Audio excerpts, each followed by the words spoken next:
to be here. It's so nice to be here with all of you in this room and in the room beyond. And who knows who's watching this program. It's just nice to be here. Thank you. Pandy, Doggy, and I'm Margaret. That's my name. And this is Pandy, and this is Doggy. And we're over here this evening to take you on a journey. I've got a short while with you. And where I'd like to take you is to 32 years ago. 32 years ago was the last time I saw my mum. And before I saw my mum, she lived in England, and then she came to Mountain View, which is where I live now, to visit. And my mum was very ill. But my mum was one of these amazing women who was such a happy person. And in spite of her illness, she was happy.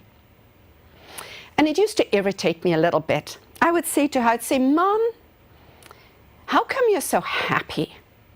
And she'd say, darling, what do I not have to be happy about? And I'd say, Mum, you're so ill. And I would rant and rail against the universe. How could anyone live with my mother's illness and be happy?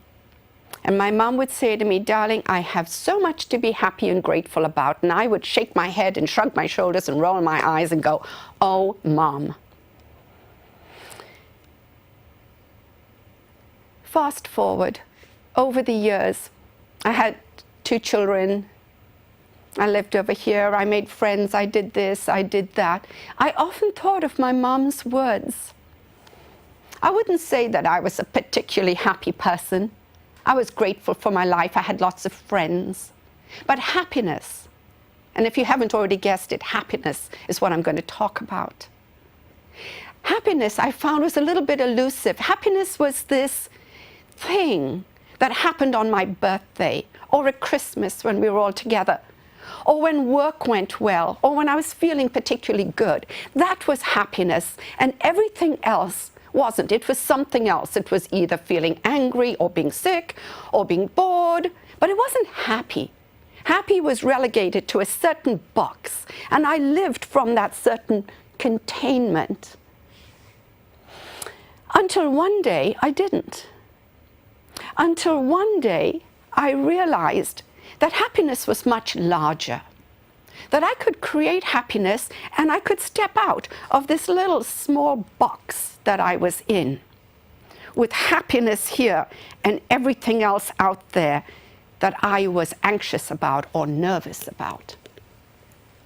And I could create a larger box and a larger container, and I did. And in my larger box and in my larger container, what I decided was that I would just call everything else being happy too. And when I did that, there was a certain feeling of excitement. So when I wake up in the morning, I invariably look out of the window and I go, oh my God, the sky is blue and the tree is green, and what excitement waits for me today, and I'm happy. It takes me back to when I was 26 years old. I came to Silicon Valley and I got married. And I came from England. Before that, I came from India. I came from England. I came over here. I would look out the window and I would say to Steve, my husband, look at that. It's a gorgeous day outside. And he would say to me, Margaret, every day is a gorgeous day in California. And I go, oh, it's just so amazing. It is just beyond amazing. I would look out at the pomegranate tree, at the orange tree, be there with me, looking out of the window at that blue sky, the green trees, the redness of the pomegranate. Oh my God, I was in love. The orange rind, those trees that the tree rats used to eat through, and I would think there was a whole orange. And I would go to get it and there was nothing inside. And isn't that what life is like sometimes? We think we're being handed an orange and we look at it and sometimes there's nothing inside. And what do we put inside it? So I just decided to just put everything inside it because, you know, there was a time in my life where everything went so sideways, where everything was such a mess, and where I considered that really life was just too difficult. Unless it was that perfect happy moment. It was just too difficult. It was just too much for me. So my container, my larger container that I created, since I couldn't figure it out and since I couldn't make every single thing perfect, I just decided that I would announce that everything would be perfect and I would be happy. My youngest son says to me, he says, "Mom, you're so happy, you're depressing." He said, "Just leave the room before you depress me any further." And he's got a point. He's got a point. And does that mean that it's always that way? No, it isn't.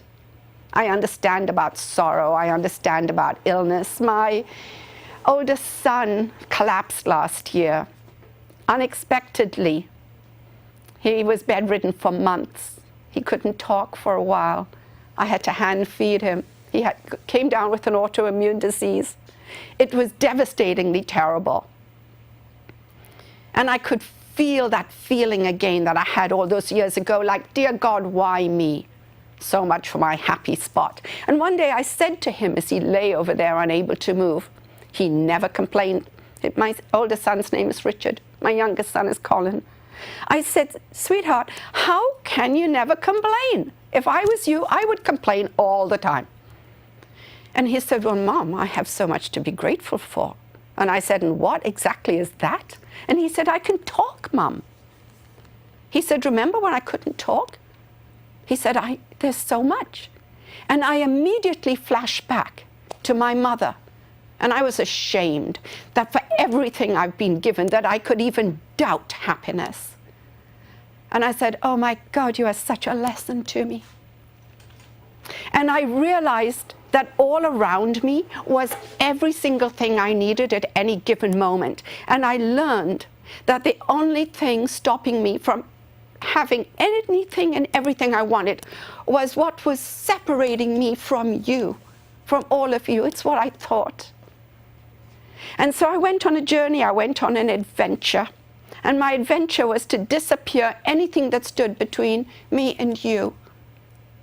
Or rather, I should say, you and me. It took a little bit of courage in the beginning. But then, you see, I have Pandy and Doggy. I have my wonderful partner, Kate. I have my wonderful partner, Anthony. I have my two amazing sons and wonderful friends. And they all encouraged me. "You can do it, Margaret. You can do it. You can speak." And what I learned in speaking was that I could go to anybody. I could go to homeless people on the streets of San Francisco. I could go anywhere. And at any given time, I could reach out and I could say, "You know, I'm feeling sad and lonely. Will you hug me?" And people are so generous. They're so kind. The world is so kind and loving. And people would hold me. And I would say, "Thank you for your generosity. Thank you for your love." And in that moment, what I realized once I was able to do that and reach out, that I need never be lonely again, that I need never be unloved, that I have a world next to me. I have Pandy and Doggy. I have friends and loved ones. And from that moment, from those moments of learning that happiness is found in community, that happiness is found with each and every one of you. It's the space we hold between us. When I found that, I was just always happy. I was always excited. I'm always excited to meet you. Because you reflect it all back to me. You give me so much.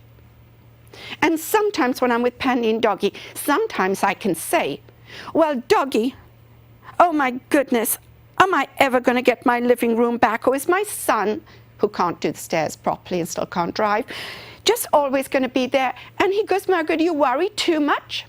And I go, "Well, what should I do, Doggy?" And Doggy says, "Margaret, you should go get a bone." And I go, "Oh, really?" And he says, "Yes, you can share one of my bones." And I go, "Oh, Doggy, I get it. I don't need to be so serious. I can have bones in my life. both literally, which I do cook and love, and in my imagination, I can go on journeys with Doggy. We can just go dig up bones forever in the backyard. And I say, Pandy, do you like bones too? And Pandy says, no, Margaret, digging up bones with Doggy and you in the yard is way too much trouble. I'm going to lie in the hammock. And I go, oh, Pandy, you are just brilliant. I love you for your brilliance. I will come and lie on the hammock with you. So Pandy, Doggy, and I, we just cover all the bases. I mean, really, with companions like this and love like I'm surrounded with, speaking with them, dealing with them, I can speak and deal with anyone. And you know what? When you get to the point of not being frightened of the other, whoever the other is, whether the other is the person in your home or the person next to you in the grocery line at Safeway. Oh my goodness, I can just turn to that person at Safeway and say, hi, I'm Margaret, who are you? You know, 9 times out of 10, they tell me who they are. They go, I'm David, or I'm Jane. And I go, well, it's so nice to meet you. Oh my goodness, how's your day going? You know, next thing you know, I got a new friend. There they go. They chat with me. I chat with them. I get an instant lift. Who on earth can be unhappy with millions of people around in the world? Who can be unhappy when any moment you can reach out to another and get a hug? Or you can say, I'm feeling hungry. Will you feed me?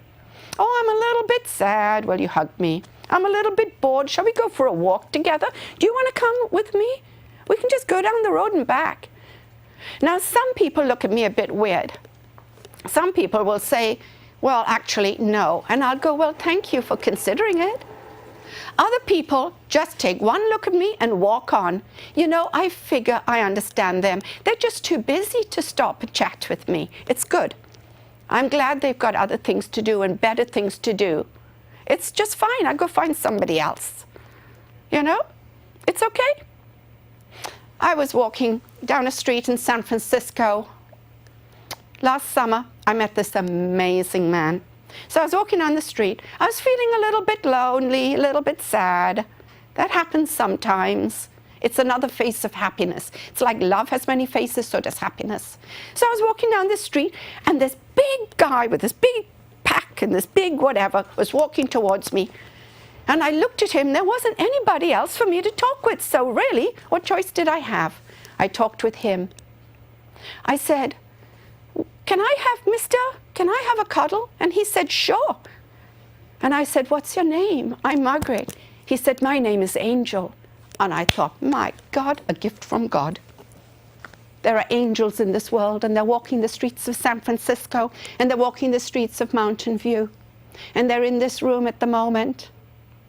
And they're just all over the world.